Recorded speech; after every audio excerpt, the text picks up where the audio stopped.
Assalamualaikum warahmatullahi wabarakatuh. Salam sejahtera. Sekarang kita nak belajar macam mana kita nak buat pembelian e-book melalui website kita, melalui e-book store e-Venture kita sendiri. Pastikan anda belajar buat benda ni, rasai pengalaman supaya anda boleh bimbing sahabat-sahabat kita yang nak beli e-book melalui book store kita dan kita boleh ajar mereka.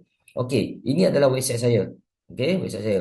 Okey, pertama kita pilih buku mana? Contoh kita ambil ni lah, Azani Masri.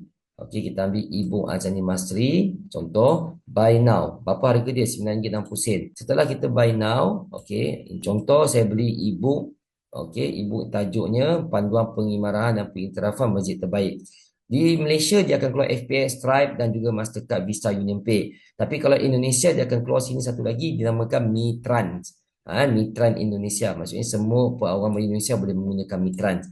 Okey, kemudian kita klik check out. Nampak dia minta apa ni? Please sign in for returning customer or create a new buyer account. Tuan-puan ni jangan risau, pembeli memang dia kena isi benda ni, dia kena daftar dahulu sebagai pembeli kita. Katakan apabila dia nak beli nanti akan datang, dia pergi ke website anda dan dia lupa dia punya password. Tak kisah, dia akan buat, jangan masalah, dia akan buat forgot password.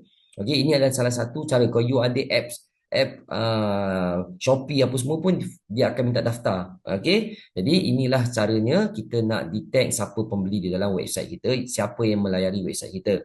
Okey, tujuan keselamatan. Okey, ini kita klik okey kat sini. Kalau dia ingat dia punya email dan juga passwordnya, dia akan masuk sini.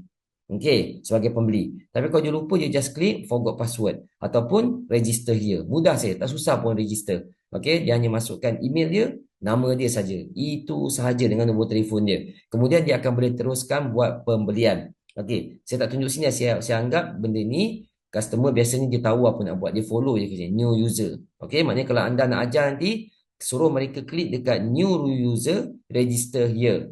Okey, kalau kata dia lupa, buat forgot password. Kalau anda sebagai orang yang menjual sekarang ni lupa, tak ingat, tak tahu cara, kita buat sekarang. Kita belajar dari sekarang untuk buat. Okey, contoh sekarang ni saya ingat saya punya password lah. Okey, saya ingat saya punya password dan saya punya account. Jadi saya terus boleh login. Okey, saya login saya punya account dan saya login. Dia akan keluar sini balik, Mbak. Untuk check out pembayaran. Okey, saya klik lagi sekali untuk saya buat pembayaran. Dia terus pergi ke bank. Bank mana yang saya mahu gunakan. Kalau saya nak pergi CIMB, pergilah CIMB. Nampak tuan-puan? Kita collect database dekat sini. Nama dia, nombor telefon dia, email dia. Okey. Yang paling penting tuan-puan, anda tak perlu nak fikir nak keluarkan bil. Nampak ni? Dia akan keluarkan bil dan juga invoice. Dia akan hantar kepada email saya terus sebagai pembeli. Okey, jadi anda penjual, anda akan dapat database ni dan anda sebagai penjual tak payah risau, sistem kita dah generate invoice dan bill. Dia tak akan minta lah nanti bagi saya receipt ke apa. Apa pentingnya receipt dan bill ini tuan-puan?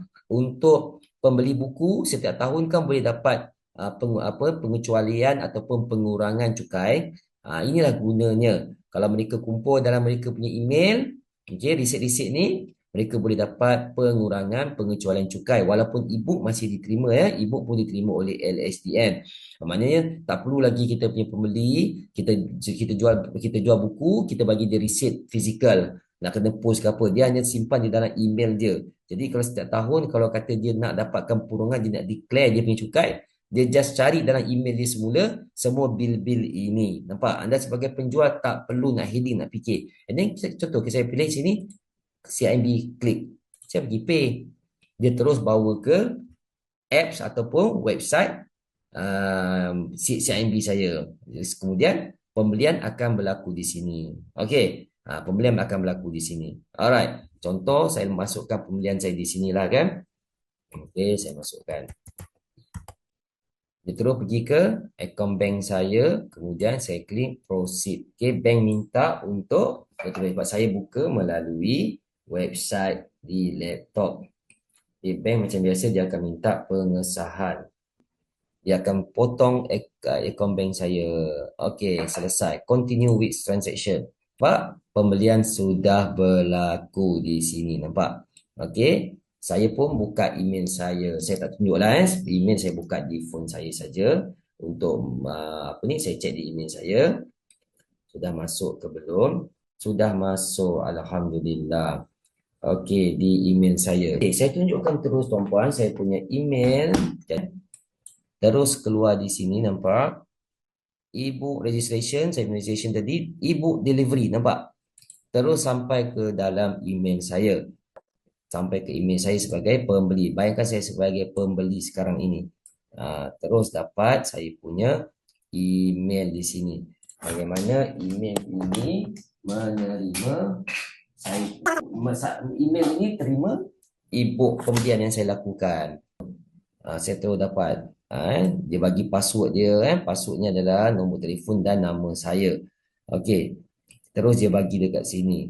Okey, apa yang saya perlu buat? Saya hanya perlu klik di sini dan dia akan terus pergi ke PDF dan saya boleh download, masukkan password dan yang telah diberi tadi tu.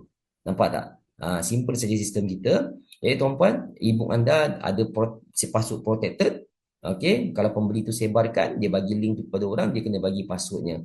Okey, itu saja perkongsian saya. Pastikan anda cuba buat hari ini supaya anda tahu bagaimana nak ajar bakal-bakal pembeli pada akan datang. Okey, terima kasih. Assalamualaikum warahmatullahi wabarakatuh.